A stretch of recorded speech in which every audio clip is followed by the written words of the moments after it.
அவன் வேலை கிடைக்கலன்னு எவ்வளவு கஷ்டப்பட்டுட்டு இருக்கான்.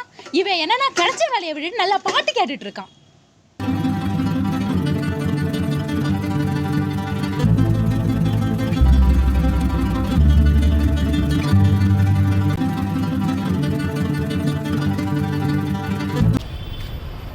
ஸோ ஹாய் கைஸ், இப்போ வந்து கரெக்டாக இப்போ எங்கே இருக்கோம் அப்படின்னா பெங்களூரில் இருக்கோம்.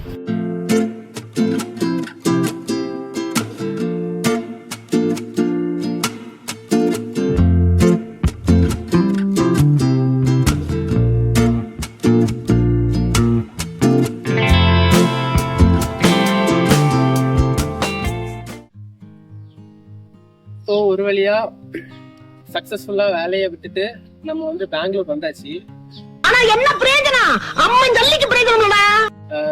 பெங்களூர் வரணும் அப்படின்னு பிளான் எல்லாம் இல்லை. என்ன அப்படின்னா நீங்களே பார்த்துருப்பீங்க, யாருமே வேலையை விட்டுட்டு வந்து வீட்டில் நிம்மதியாக இருக்க முடியாது. ஏன் அப்படின்னா ஏன் வேலையை விட்ட அந்த மாதிரி நம்மகிட்ட கேட்டே இருப்பாங்க. இப்போ அவங்க கேட்குறாங்களோ இல்லையோ, நம்ம வீட்டுக்கு பக்கத்தில் இருக்கவங்க, நம்ம ஊரில் இருக்கவங்க எல்லாம் கேட்க வச்சிருவாங்க. ஏன்னா நம்மளை விட நம்ம மேலே நம்ம வீட்டில் உள்ளவங்க விட அதிக அக்கறை இருக்கிறது யாருக்குன்னா நம்ம பக்கத்து வீட்டுல இருக்கவங்களுக்கு, நம்ம ஊர்ல இருக்கவங்களுக்கு, அவங்களுக்கு தான் ரொம்ப அக்கறை. ஏன்னா நம்ம வேலையை விட்டுட்டு நம்ம சும்மா இருந்துட்டோம்னு வச்சுக்கலாம், அவங்க ரொம்ப வலிக்கும். ஏன்னா அவங்களுக்கு வந்து பயங்கர லாஸ். நம்மளால நம்ம வேலைக்கு போகல கண்ணு உறுத்திட்டே இருக்கும். எப்படி அவன் சும்மா இருக்கான், ஏன் சும்மா இருக்கான் அப்படின்னு சொல்லிட்டு அவங்களுக்கு நம்ம வீட்டுல இருக்கவங்க கூட சரி ரெண்டு நாள் பிள்ளை வீட்டுல இருக்குது அப்படின்னு நினைச்சிட்டு சந்தோஷமா இருப்பாங்க. ஆனா அந்த பக்கத்து வீட்டுல காரம் இருக்காங்களா ஏதாவது கொளுத்து விட்டு போயிடுவோம். நமக்கு வந்து இப்படிலாம் பண்ணன்னு வச்சுக்கடா, நாசமா போயிருவடா, அழிஞ்சு போயிருவ. இந்த எண்ணத்தை மாத்துக்க, இல்லன்னா நீ அவ்வளவுதான். ஸோ என்ன பண்ண போறேன்னு தெரியல. எனக்கு எதுவும் பிளான்மே இல்லை. ஆக்சுவலா வேலையை விடவும் மட்டும்தான் யோசிச்சிருந்தேன். ஸோ இதுக்கப்புறம் என்ன பண்ண போறோம்னு ஒரு ஐடியாவே இல்லை. ஸோ இப்போ வந்து யூடியூப்பை ஒரு மெயின் ஸ்ட்ரீமா எடுத்து பண்ணலாம், ஃபுல் டைமா யூடியூப்ல வீடியோ பண்ணலாம் அப்படின்னு ஒரு ஐடியா இருக்கு. இந்த ஒரு விஷயத்த நான் வந்து ரொம்ப நம்புவேன். என்ன அப்படின்னா சம்திங் இஸ் பெட்டர் தான் நத்திங். ஒண்ணுமே இல்லாததுக்கு ஏதோ ஒன்று பண்றது நல்லது அப்படின்னு நான் வந்து நினைச்சிட்டேன்.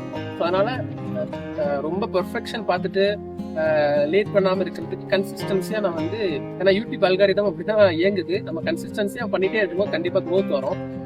ஸோ எனக்குன்னு நான் வீடியோ போடாம ஒரு 2-3 வருஷம் வீடியோ போடாம இருந்ததுக்கு அப்புறமும் கூட என்னை வந்து அன்சப்ஸ்கிரைப் பண்ணாம ஒரு 1000 பேருக்கு மேல வந்து சப்ஸ்கிரைப் பண்ணிருக்கீங்க. ஸோ உங்களுக்காக தான் திரும்ப வந்திருக்கேன். ஸோ திரும்ப வீடியோ வந்து கன்சிஸ்டன்சியா போடணும் அப்படின்னு நினைக்கிறேன். சப்போர்ட் பண்ணிட்டே இருங்க. நான் பெங்களூர்ல இருக்கனால எனக்கு பெங்களூர் ரொம்ப புதுசா இருக்கு. நம்ம கன்னியாகுமரி தான் ரொம்ப கிளைமேட் நல்லா இருக்கும்னு நினைச்சிட்டு இருந்தேன். ஸோ பெங்களூர் ரொம்ப நல்லா இருக்கு. கொஞ்ச நேரத்தில் பெங்களூரில் சரியான மழை. ஸோ அந்த மழையில் வந்து ஷூட் பண்ண முடியல. ஸோ அப்படியே மழையை என்ஜாய் பண்ணிவிட்டு அந்த கிளைமேட்டுக்கு நல்லா தான் ஒரு டீ குடித்தா நல்லாயிருக்கும் அப்படின்னு சொல்லிட்டு பக்கத்துலேயே ஒரு டீ கடை இருந்துச்சு. சரி போயிட்டு அப்படியே டீ ஸ்நாக்ஸ் எல்லாம் சாப்பிட்டுட்டு அவ்வளோதான், ஷூட் முடிஞ்சது, கிளம்பி போயாச்சு.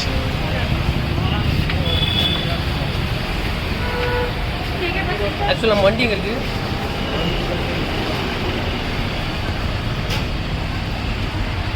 ஆனால் இன்னும் ஒரே ஒரு வீடியோ எடுக்கிறேன். கேட்டல எப்படி